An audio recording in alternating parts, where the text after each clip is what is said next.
Ok, empiezo por admitirlo. Miro la serie True Blood o Sangre Fresca en castellano, pero me pregunto, ¿por qué están tan populares las historias de los vampiros? ¿Por qué están aterrorizando nuestra cultura popular? Investigando un poco me he dado cuenta que los vampiros siempre han estado de moda, pero que han ido cambiando en la historia, y por esto llamo mi trabajo Vampiros de monstruos a humanos. Las leyendas de los no muertos vampiros son muy antiguas. Aquí se puede hablar de Lilith, la primera mujer de Adán, o la diosa Kali de la cultura hindú. Otro ejemplo muy antiguo puede ser cuando Odiseo hace un ritual para hacer los muertos vivir en la Odisea. En los pueblos eslavos de Europa del Este se puede encontrar relatos de vampiros del siglo 300. Se dice de estos vampiros que bebían sangre, pero que tenían miedo de la plata y que se podían matar solamente quitándoles la cabeza y poniéndola entre sus piernas o atravesando sus corazones con un palo. Cuando la cultura eslava se mezcló con el cristianismo, la leyenda de los vampiros se intensifica, y luego hay en toda Europa una serie de prácticas y rituales de enterrar y desenterrar cuerpos para que el cadáver no se convierta en vampiro. Como el mito del vampiro está presente en el folclore de muchas culturas, desde tiempos inmemorables, se puede deducir que proviene de la necesidad de personificar la sombra. La sombra es uno de los arquetipos primordiales en el inconsciente colectivo, según Carl Gustav Jung. Él escribe: la sombra es aquella personalidad oculta, reprimida, casi siempre de valor inferior y culpable, que extiende sus últimas ramificaciones hasta el reino de los presentimientos animales y abarca así todo el aspecto histórico del inconsciente. Si hasta el presente se era de la opinión de que la sombra es la fuente de todo el mal, ahora se puede descubrir en una investigación más precisa que en el hombre inconsciente justamente la sombra no solo consiste en tendencias moralmente desechables, sino que muestra también una serie de calidades buenas, a saber, instintos normales, reacciones adecuadas, percepciones fieles a la realidad, impulsos creadores, etc. La sombra representa los instintos o impulsos humanos más primitivos y reprimidos.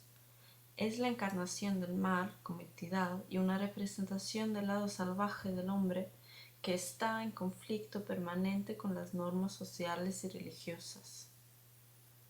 Pero el mito del vampiro, como es conocido en nuestros días, es también una combinación compleja de varios temores y creencias humanas.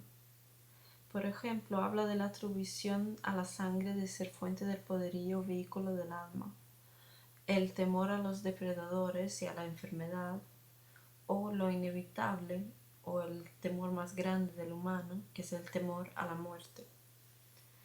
El mito del vampiro también habla de los delicados asuntos humanos del cadáver y de las ganas de vivir para siempre. En el siglo XIX, el irlandés Bram Stoker crea un nuevo tipo de vampiro cuando escribe la novela Drácula, donde se apropia de la historia del rey romano Vlad Tepes del siglo XIV. Vlad Tepes, que era más conocido como Drácula, que significa hijo del dragón, era un rey terriblemente cruel que se calcula torturó y mató empalando hasta 100.000 personas. Con esto, él ganó fama de tener sed por sangre y por ser un vampiro.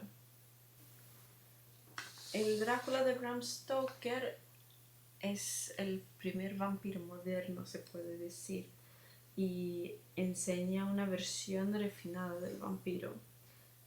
Ya no se parece nada el vampiro Drácula con los vampiros animales de la era medieval. Y sí, Drácula es un ser inteligente, un aristócrata que nunca muere, y con él Bram Stoker logra hablar de muchos temas que eran tabú en su era victoriana, como el conflicto de las clases, y la sexualidad, que era algo absolutamente reprimido. Podemos también ver en estos cuadros de la misma época cómo el vampiro materializa lo erótico y lo deliciosamente peligroso de la sexualidad. Estudiando los vampiros se llega a entender los conceptos históricos y culturales de cada época. En nuestros tiempos tenemos algo que se podría llamar vampiros humanos. Son vampiros que tienen una pierna en el mundo de los monstruos y la otra en el de los humanos. Los vampiros de las series y de las películas de hoy en día ya no matan indiscriminadamente. Y si antes los vampiros personificaban nuestros miedos, hoy te dan la opción también de la identificación, al mismo tiempo que puedes mantener la distancia.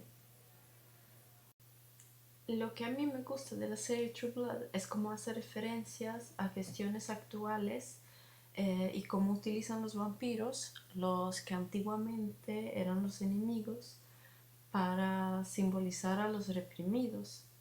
Y así tratan de temas como el racismo con las parejas humanos-vampiras o la homofobia, como por ejemplo en este cartel de la entrada de la serie, donde hace un juego con las palabras, dice God hate fangs y hace, claro, hace la referencia de los carteles homófobos, God hate facts. En mi opinión, la mejor película de vampiros de hoy es Lo terrestre coma in o Déjame entrar en castellano, porque para mí, además de ser una película sobre el amor sin género, es una película donde otra vez el género de los vampiros nos vuelve a dar miedo. No tanto por lo que hace el vampiro o la vampira Ellie, eh, sino porque trata de temas que realmente son los que nos da mucho miedo hoy en día, como la frialdad en la sociedad o la soledad.